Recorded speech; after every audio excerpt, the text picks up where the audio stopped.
Le Fur. Monsieur le Président, oui, alors plusieurs éléments de nature différente. Premièrement, moi je me réjouis que vous prévoyiez le passage du CICE à une baisse des charges. C'est une bonne chose. On peut parfaitement comprendre que ça ne se passe pas en 2018, mais en 2019.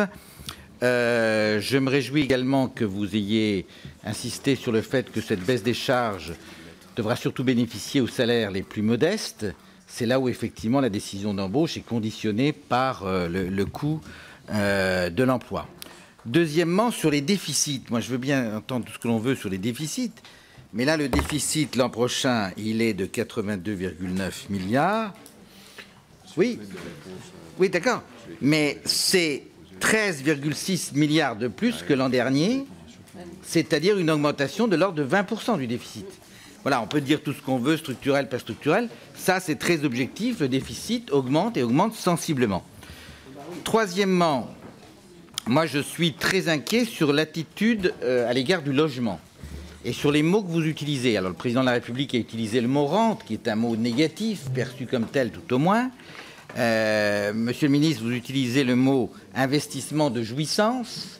Ce sont des investissements, ça génère de l'activité, ça génère de l'emploi. Ça présente également un autre intérêt majeur, c'est que ce sont des investissements qui ne sont pas créateurs de déficit pour nous. C'est essentiellement de la main-d'œuvre française et des matériaux français. Et moi, je considère qu'on prend un grand risque en pénalisant le logement. Merci, monsieur. Attendez, j'ai pas fini. Non, je sais, j'ai bien compris, c'est pour ça. En particulier, si on applique ce que vous envisagez d'appliquer sur le prêt à taux zéro, qui va disparaître de 95% du territoire. Enfin, je voudrais insister, Monsieur le Président, ce sera mon dernier point, sur l'augmentation du gasoil. C'est une baisse de pouvoir d'achat de 3,7 milliards pour nos compatriotes. 3,7 milliards. Vous dites, Monsieur le Ministre, ça ne concerne que 50% des véhicules.